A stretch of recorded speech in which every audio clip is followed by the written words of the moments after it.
الحمد لله رب العالمين. إن الحمد لله نحمده ونستعينه ونستغفره ونعوذ بالله من شرور أنفسنا ومن سيئات أعمالنا. من يهد الله فلا مضل له ومن يضلل فلا هادي له،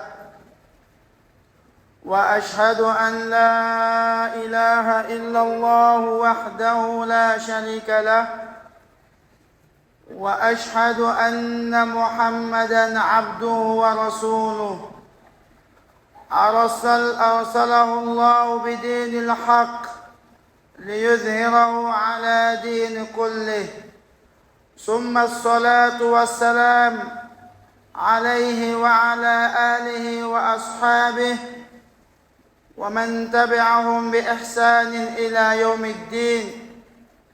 يقول الله عز وجل في محكم تنزيله بعد أعوذ بالله السميع العليم من الشيطان الرجيم: يا أيها الذين آمنوا اتقوا الله حق تقاته ولا تموتن إلا وأنتم مسلمون. يا أيها الناس اتقوا ربكم الذي خلقكم من نفس واحدة وخلق منها زوجها وبث منهما رجالا كثيرا ونساء، واتقوا الله الذي تساءلون به والأرحام إن الله كان عليكم رقيبا. يا أيها الذين آمنوا اتقوا الله وقولوا قولا سديدا يصلح لكم أعمالكم ويغفر لكم ذنوبكم، ومن يطع الله ورسوله فقد فاز فوزا عظيما.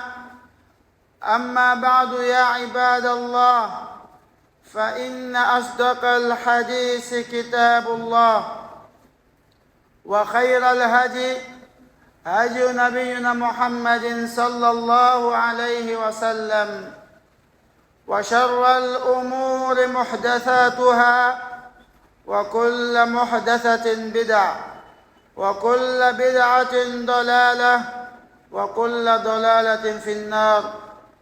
يقول عز وجل في شأن الدنيا: اعلموا أنما الحياة الدنيا لعب. اعلموا أنما الحياة الدنيا لعب ولهو وزينة وتفاخر بينكم وتكاثر في الأموال والأولاد كمثل غيث أعجب الكفار نباته ثم يهيج فتراه مصفرا ثم يكون حطاما وفي الآخرة عذاب شديد ومغفرة من الله ورضوان. وما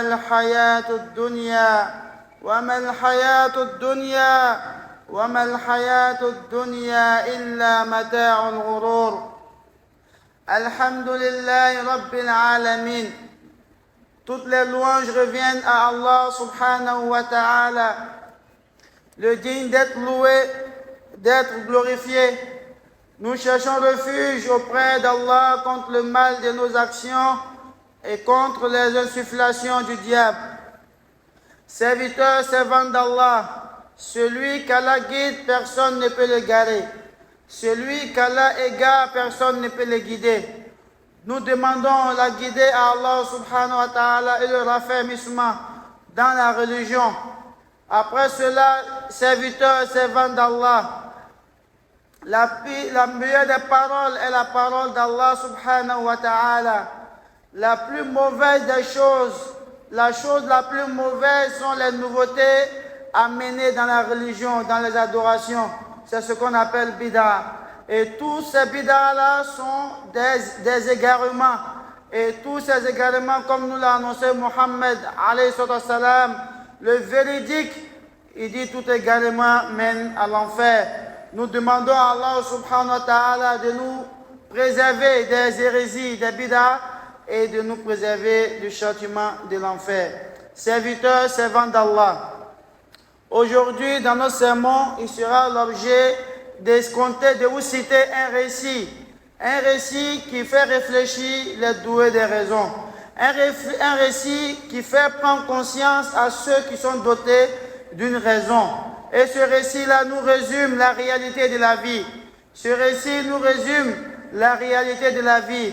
Quand on sait que Allah subhanahu wa ta'ala nous informe dans le Saint-Coran concernant la vie, il dit sachez que la vie présente n'est que jeu, amusement, vaine parure, une course à l'orgueil entre vous et une rivalité dans l'acquisition des richesses et des enfants.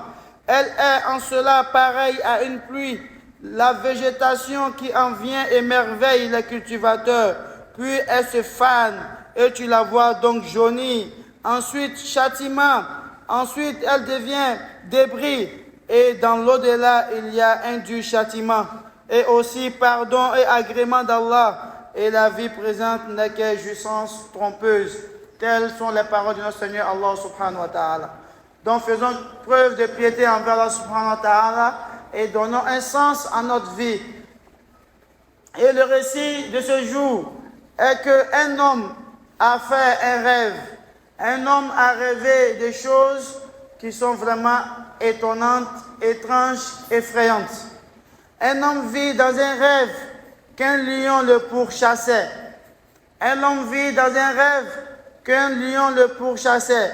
Il courut jusqu'à un arbre, grimpa dessus et s'assit sur une branche. Il jeta un regard vers le sol et aperçut le lion qui l'avait suivi et attendait calmement qu'il descende. Il regarda à ses pieds et aperçut deux rats rongeant la racine de la branche sur laquelle il était assis. L'un des deux rats était noir, l'autre était blanc. La souris blanche était prête la branche était prête à tomber sur le sol d'un moment à un autre. L'homme vit alors un énorme serpent noir s'installer juste en dessous de lui et ouvrit grand sa bouche en attendant qu'il ne tombe dedans. L'homme chercha alors quelque chose sur quoi il pourrait s'accrocher pour échapper à ses prédateurs. Il vit alors une branche au-dessus de lui, une ruche dont les gouttes de miel tombaient l'une après l'autre. Il voulut alors en goûter une. Elle lui parut délicieuse. Il en voulut une autre, puis encore une autre. Et il se concentra pour éviter les abeilles et ainsi récupérer le nectar. Il se perdit dans la douceur du miel, oubliant les deux rats. Grignotant la branche, le lion couché sur le sol et le serpent juste en dessous de lui. Et l'homme se réveilla. Dans ce récit, on nous informe qu'il y a un monsieur qui a rêvé. Il a rêvé qu'un lion le courait derrière lui, le poursuivait. Lui aussi, il fuyait le lion jusqu'à il est monté sur une branche. Arrivé sur Abla là-bas, il s'est installé là-bas. Il est en bas de lui, le lion ne l'a pas laissé. Le lion est toujours derrière lui jusqu'à il vient s'asseoir en bas de l'arbre. Pour entendre, quand il va tomber là, lui va le récupérer en même temps. Et comme si ça ne suffisait pas, la crainte du lion, il voit en bas encore, sur la branche qu'il est parti se poser, il y a deux rats. Un qui est noir, un qui est blanc. La branche sur laquelle il est assis, les rats là sont en train de bouffer aussi la branche là. Il y a un rat qui est noir, il y a un rat qui est blanc. Le monsieur, il voit que la branche est prête à être cassée parce que les rats sont en train de manger la branche là. Qu'est-ce qu'il va faire? Il cherche encore une autre branche pour pouvoir s'accrocher à celle-ci. Mais il est encore en bas, il voit il y a un serpent qui est venu se placer en bas encore et qui a ouvert sa bouche pour l'attendre. Dès que tu tombes de ma bouche en même temps. Et l'homme, il a vu une branche en haut, il est monté, il a attrapé, il a saisi cette branche-là. Il s'est accroché à cette branche, mais la branche où il est parti, il y a quelque chose de très doux là-bas. Il voit que les abeilles ont fait les maisons. Or, tout le monde sait que dans la maison des abeilles, il y a quoi dedans? Il y a miel dedans. Et puis, le miel qui était dans la maison là, ça tombait goutte par goutte. Ça dit, c'est tellement c'est beaucoup là, ça tombe sur moi. Donc, lui dit d'accord, comme il y en a en bas, il y a les rats, il y a ces ponts aussi en bas. Moi, je m'assois en haut là-bas, je vais, comme ça, je vais boire, comme ça, le miel. Et il a commencé à goûter une goutte. Jusqu'à il dit non, c'est trop doux. Il a enlevé une maison là, il s'est protégé de l'abeille, il a enlevé une maison là, puis il a commencé à manger. Il a oublié le danger qui est en bas de lui là-bas. Lion a un serpent. Et puis les rats qui sont derrière lui en train de bouffer quoi? Les branches là. Mais quand il a fini ce rêve, il était effrayé. C'est quel rêve? Il y a lion dedans, il y a serpent dedans, il y a miel et puis il y a rat. Qu'est-ce qu'il va faire?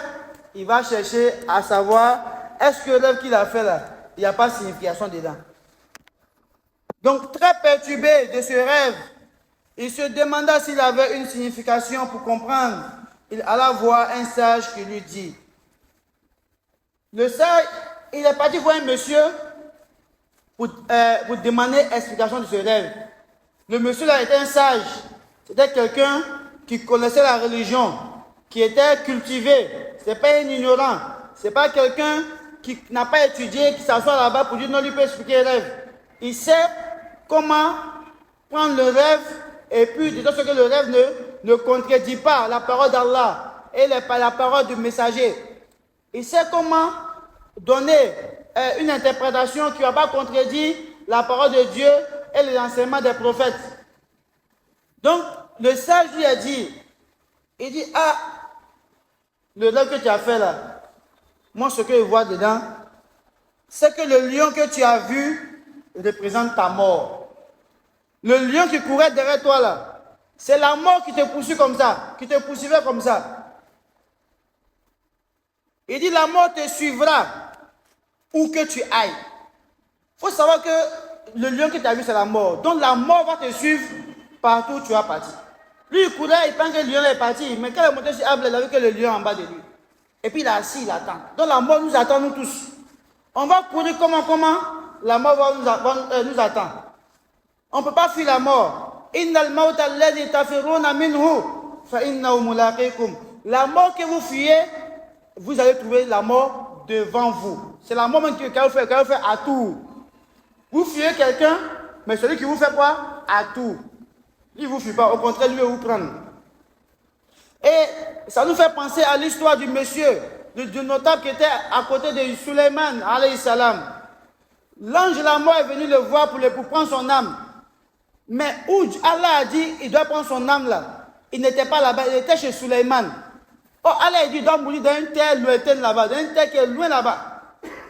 Le monsieur qu'elle a vu, l'ange le fixait. Lui, s'il est le monsieur, il dit, ah, Suleiman, ton visiteur là, vraiment, moi, il m'a fait peur. Depuis là, il est arrêté, il me regarde, il ne sait pas à quoi dire. Comme toi, Allah t'a donné le pouvoir, tu peux dire avant quand on voit les gens où il veut là.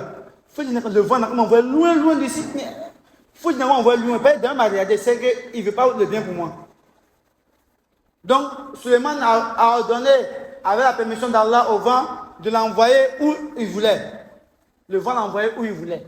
Loin là-bas. Maintenant, Suleiman a dit, ah, mais, mon ami, il y a quoi? Tu as effrayé mon gars là. Il dit oui. Il dit, Allah dit que lui, il doit mourir aujourd'hui. Mais où Allah a dit qu'il doit mourir là? Il n'est pas là. Ça dit, je suis venu te voir, il a vu qu'il est assis là. Oh, où il doit mourir? C'est à des kilomètres d'ici. Comment lui va faire, lui être humain, il va faire pour aller là-bas et puis moi, il prend son âme aujourd'hui. Il dit, le monsieur que tu vois là, tellement tu l'as regardé, il a eu peur de toi. Il m'a demandé de l'envoyer où ça? Loin d'ici. Et je l'ai envoyé dans ce coin-là. Genre, quand ton jour arrive, où tu dois mourir là, c'est là que tu meurs. Tu vas fuir comment, c'est là que tu vas mourir. C'est pourquoi là il dit quoi? Il dit personne ne sait sur quelle terre il va finir. Donc, pour poursuivre, la mort, le lion qu'il a vu dans les lèvres, c'est la mort qui le suivait comme ça. Il dit par contre, la mort nous suit partout où on va. Même si toi-même tu as oublié que la mort existe. Genre, ça arrive que les gens oublient qu'ils vont mourir. Alors que la mort, lui, n'oublie pas qu'il doit te prendre. Toi, tu oublies que lui, il est là. Lui, n'oublie pas qu'il va te prendre. Il dit par contre, les rats que tu as vus, le noir et le blanc que tu as vu là, rat noir, rat blanc, il dit, c'est le jour et la nuit. Le jour et la nuit. Ils te tournent autour l'un après l'autre, grignotent le temps qui te reste à vivre pour te rapprocher de la mort. La mort est derrière toi. Maintenant, qu'est-ce qui va t'amener à la mort? C'est matin de soir, matin de soir, matin de soir. Quand tu dors au matin, quand tu dors la nuit, tu te réveilles, il finit avec ta vie. Le jour t'atteint, il finit avec ta vie. Moins un, jusqu'à tu viens à cause de la mort, puis la mort te prend. Chouette, c'est fini. Donc, la nuit qu'on voit là, le jour qu'on voit, il faut qu'on fasse les bonnes choses dedans. Parce qu'une fois qu'un jour fini, le jour là ne vient pas jusqu'à Yom Al-Kiyama. Le jour où tout le monde est né, sous le soleil que tout le monde est né, ce jour-là ne va plus jamais venir encore. Ça, c'est moins un jour de ta vie. On a quel âge aujourd'hui? On a 40 ans, on a 50 ans, on a 30 ans, on a 20 ans, on a 15 ans, on a 16 ans. Ces 16 ans qu'on a là sont les 16 ans qui sont finis dans nos vies. Si on a fait le bien dedans, alhamdoulilah, si on a fait le mal, c'est des témoins contre nous. Si on a fait le bien, c'est des témoins en notre faveur. Donc la nuit et le jour sont en train de finir avec nous pour nous rapprocher de la mort. Il dit, quant au serpent noir que tu as vu, il dit c'est la tombe. Si la nuit et le jour t'envoient vers la mort et que la mort te prend, il t'envoie où? Il t'envoie dans un trou. Il t'envoie dans le lieu où tu vas disparaître. Que ce soit avec feu, que ce soit avec, comment on appelle ça, dans la terre, que ce soit dans l'eau. Dans tous les cas, où tu finis, où tu disparais, c'est ta tombe. Le jour où tu meurs là, peu importe ce qui va se passer après, c'est comme tu es dans la tombe. Ce qu'on a dit, que ça se passe dans la tombe là, tu vas voir même chose, même si tu es en haut. Même si tu es enterré en haut, tu vas sentir. Pourquoi? Parce que c'est une autre vie. On dit dans la tombe, il y a quoi? Il y a deux anges qui t'interrogent. Tu as dit, bon, quand on met dans la tombe là, il ne peut pas voir ange là, donc enterrez-moi sur la dalle. Ou bien brûlez mon corps. Ça, c'est toi qui parles. Ce qu'elle a dit, ça s'est passé là. Même si tu es dans autre point que ça là, ça va t'arriver. Ça va t'arriver. Les anges vont t'interroger. Ils vont t'interroger. Ils vont te châtier. Peu importe l'endroit où tu es. Donc la tombe, c'est un nom. La tombe, c'est l'endroit où tu finis. En réalité, c'est l'endroit où on met le mort pour ne pas qu'il dérange les gens avec son odeur. Si on prend la tombe sur cette définition-là, on prend la tombe sur cette définition, alors, même si on te brûle avec le feu pour que tu ne te déranges pas, tu es dans la tombe. Même si on te suspend pour que tu pourrisses là-bas, tu es dans ta tombe. Donc, la tombe est l'endroit où l'on finit. Et elle est là. Elle attend juste que tu tombes. Donc, tu es monté sur l'arbre là. Le serpent est en bas là-bas. Il t'attend. Il attend que les rats finissent de bouffer et que tu tombes, la mort te prenne et que lui, il t'englobe. Lui, il te met en son sein pour que tu puisses voir les réalités de ce qui t'était caché. Il dit quant à la ruche, il dit la ruche est le monde. La ruche, maison d'abeilles qui est en train de manger, qui est en train de goûter là. Il dit c'est le monde, c'est Dunia qui est là. Il dit son miel est le plaisir et les jouissances du monde. Goût que tu sens dans le miel que tu es en train de manger là, et c'est Dunia qu'elle a en réalité. Maison dans cette Dunia, ce que le miel que tu es en train de boire, ça, c'est le plaisir de ce bas monde. C'est le plaisir de ce bas monde. C'est ça qui fait que tu oublies qu'il y a un lion en bas de l'arbre. Et ça qui fait que tu oublies qu'il y a un serpent en bas de l'arbre. Et ça que tu oublies que quoi? Les rats sont en train de bouffer les branches pour que tu tombes et que ces deux-là te prennent. Donc, en réalité, le musulman, la musulmane doivent prendre conscience. En train de faire tout ça, il y a quelque chose qui nous attend. Et si vous avez remarqué, les deux sermons, vendredi passé plus ce vendredi, c'est sur le monde qu'on est en train de faire. Et pourquoi on fait cela? Pour que nous, les musulmans, nous, surtout la jeunesse musulmane, les vieux ont fini leur vie déjà, surtout la jeunesse musulmane, ils puissent prendre conscience. Ils puissent prendre conscience. Et pourquoi plus cela encore se rappelle? Parce qu'on est rentré dans une nouvelle année. Opportunité que beaucoup de nos frères, de nos soeurs, de nos pères, de nos mères n'ont pas eu. Beaucoup sont partis, mais nous, on a vu la nouvelle année, 1446 de l'Égypte. Pour certains qui ne savent pas.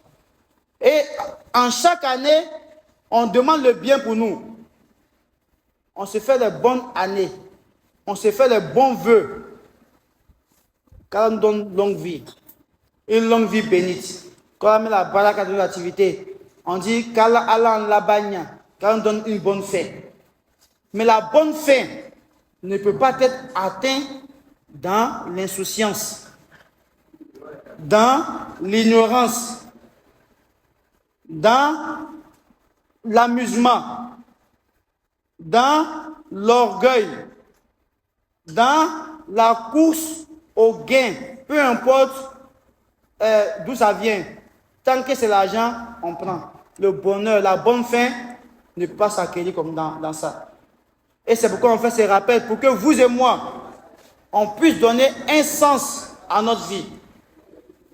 La vie qu'on a est très précieuse. Allah nous a confié cela pour qu'on puisse en faire bon usage et avoir le salut. Allah pouvait nous laisser au paradis directement. Mais il dit, il a fait le monde, il a créé la mort et la vie. Liyabluwakum ayyukum ahsanu amala. Il a créé la vie et la mort pour voir qui est intelligent. L'intelligent, c'est celui qui fait les bonnes actions. L'ignorant, c'est celui qui fait le péché et qui sombre dans le péché, qui n'a même pas un plan de sortie, de revenir vers Allah subhanahu wa ta'ala. Tout ce que Allah dit n'est pas bon, c'est ce que lui fait et il est conscient de cela. Cette personne-là est la personne qu'Allah déteste. Fais le mal, sachant que c'est le mal, et tu persistes, tu ne penses même pas à changer, et tu ne fais rien pour changer. La mort est derrière nous, la vie, la nuit, le jour finit avec nous, les plaisirs de ce bas monde, les femmes, les enfants, l'argent, les voitures, les maisons, le luxe, les voyages, les appareils et autres nous distraient. Et surtout avec l'Internet aujourd'hui.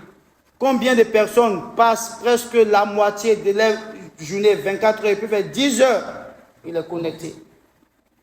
10 heures, il est connecté sur des futilités, sur des choses qui ne l'amènent même pas à être productif dans sa vie, qui n'amènent même pas lui-même à être une bonne personne dans la société, mais il est connecté à cela. Il suit cela, il écoute cela, ça n'apporte rien à sa vie si ce n'est pas déchéance, si ce n'est pas comme un état de décadence. Il descend, il chute vers le bas. Alors qu'il pouvait simplement utiliser ça à bon escient. En écoutant quelque chose, mais ce n'est pas quelque chose de Allah, mais quelque chose qui va l'amener à être quelqu'un qui est intelligent, quelqu'un qui raisonne, quelqu'un qui fait des projets, quelqu'un qui sait comment tenir ses affaires, comment gérer sa société et autres là-bas. Mais on est là sur des lives, sur des discussions inutiles qui ne nous apportent rien. Ça, c'est aussi les plaisirs de la vie. Ça n'existait pas avant. C'était l'argent et autres là-bas. Mais aujourd'hui, en plus de l'argent, lui est venu se mettre encore là-dessus. Il finit notre argent, il nous distrait et la mort nous prend subitement. On demande à Subhanahu wa Ta'ala de nous accorder la bonne compréhension. En cette année, de faire de nous des musulmans pieux et sincères, on demande à Subhanahu wa Ta'ala de mettre la baraka dans nos activités, de nous faire prendre conscience, de nous amener à changer, à devenir de meilleurs musulmans. Et ce rêve-là est en conformité avec la parole d'Allah Subhanahu wa Ta'ala, ce qu'il dit. Allah Subhanahu wa Ta'ala il dit, sachez, il dit, on n'a qu'à savoir, nous les musulmans, il dit, cette vie-là, c'est amusement. La vie là, il n'y a rien de sérieux dedans, c'est amusement seulement. C'est jeu, c'est amusement, c'est vaine parure. Tout ce qu'on voit comme beauté là, en réalité, c'est éphémère, ça finit. Hein? Tu es jeune, tu vieillis, tu meurs. Tu es jeune, tu as la force. À un moment, tu as des problèmes d'articulation, tu ne peux pas marcher. Donc c'est vaine parure. C'est quelque chose, tout finit en réalité. Tu as l'argent, à un moment, tu n'as pas l'argent. Tu as l'amour, à un moment, tu n'as pas l'amour. Tu as des enfants, à un moment, tes enfants te quittent. Tout te quitte en réalité. Ça, c'est la vie qui est là. Si aujourd'hui tu as, il faut savoir que demain tu peux ne pas avoir quand tu peux avoir plus. Si aujourd'hui tu n'as pas, il faut savoir que demain tu peux avoir quand tu peux ne pas avoir. Donc, c'est amusement. C'est juste des embellissements, des enjoliveurs. Une course à l'orgueil. On se concurrencie dans les voitures, dans les maisons. On construit. Pourquoi on dit il a construit tel nombre de maisons? On achète des voitures. Pourquoi on dit la telle voiture?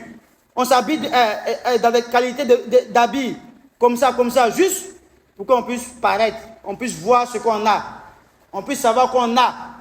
On achète tout ce qu'on connaît comme luxe dans ce monde, juste pour que ton voisin sache que toi, tu n'es pas comme lui. Mais ça t'amène à quoi? À rien en réalité. Parce que tôt ou tard, ça va te laisser. Soit toi, tu laisses, ou lui te laisse. Donc, orgueil entre vous et une rivalité de l'acquisition des richesses et des enfants. Hein? Ou bien tu te vends de tes enfants. Ah, moi, il y a des enfants, hein? Moi, il y a beaucoup d'enfants. Mais tout ça, c'est dunya. Un matin, tu quittes auprès de ton argent. On va t'enterrer, ton argent retourne, tes enfants retournent, tes femmes retournent, tu es seul dans la tombe. Donc toi, tu as laissé tout ça derrière toi. Ou bien tu fais faillite, tout ça tombe. Et si tu fais faillite, peut-être ta femme va te quitter. Peut-être les enfants même, ils vont te chercher. Tu es seul de ta galère. Comme c'est arrivé à notre prophète Yunus alayhi salam. Allah l'a éprouvé, Ayyub alayhi salam. Allah l'a éprouvé avec la maladie. Avec la maladie. Dans cette maladie, il a perdu ses femmes. Il a perdu ses enfants. Il a perdu sa richesse. Mais après, Allah a fait retourner. Il a été patient en réalité. Et après cela, il dit la vie est en cela pareil à une pluie. Il dit que la vie que vous voyez là, c'est comme la pluie. Quand la pluie tombe, quand la pluie descend sur le champ, le cultivateur est content. Parce qu'il voit le maïs, il voit la tomate, il voit l'arachide en train de sortir. Hein? En train de sortir. Le coin devient vert. Hein? Lui qui surveille les moutons, les bœufs, il est content. Parce qu'il y a beaucoup d'herbes fraîches dans tel coin. Il ne va pas dire, mais ces moutons vont manger bon herbe. Ils vont grossir. Hein? Le planteur est content. Il sait que voilà. Il sait que ça donne aujourd'hui. Il dit, mais arrivé un moment, tu vois que tout ce que tu voyais vert, joli là, ça tombe, ça s'effane, ça meurt, ça devient jaune. Et puis ça s'en va. Après la pluie vient encore, ça pousse. Et c'est comme ça. C'est ça que la vie. La vie, il y a son moment qui est doux. Il y a son moment qui est amer. Mais le musulman, il est consciencieux. Quand c'est doux, il dit Alhamdulillah. Quand c'est amer, il dit Alhamdulillah. Et la meilleure manière de dire Alhamdulillah, c'est d'être soumis à la volonté d'Allah subhanahu wa ta'ala, conformément à l'enseignement de Mohammed alayhi salatu wa salam. Il dit ensuite, elle devient débris. Il dit, mais après toute cette étape de caractère éphémère de la vie, il dit, on va se retrouver où ça? Dans l'au-delà, après la mort. Dans l'au-delà. On va se retrouver là-bas dans 100 ans, tout le monde sera là-bas. il y a un dur châtiment. Et là-bas, il y a châtiment là-bas. Il y a un dur châtiment. Il y a un châtiment qui est douloureux pour ceux qui ont refusé de vivre comme Allah le souhaite. Et une récompense énorme, un pardon, un agrément d'Allah pour ceux qui sont soumis, qui ont fait pour Allah dans ce bas monde. Il dit, وَمَا الْحَيَاةُ الدُّنْيَا إِلَّا مَتَاعُ الْغُرُورِ. Il dit, la vie ici-bas n'est vouée n'est que une jouissance trompeuse. On demande son temps de la bonne compréhension. أقول ما تسمعون وأستغفر الله لي ولكم ولسائر المسلمين فاستغفروه إنه هو الغفور الرحيم.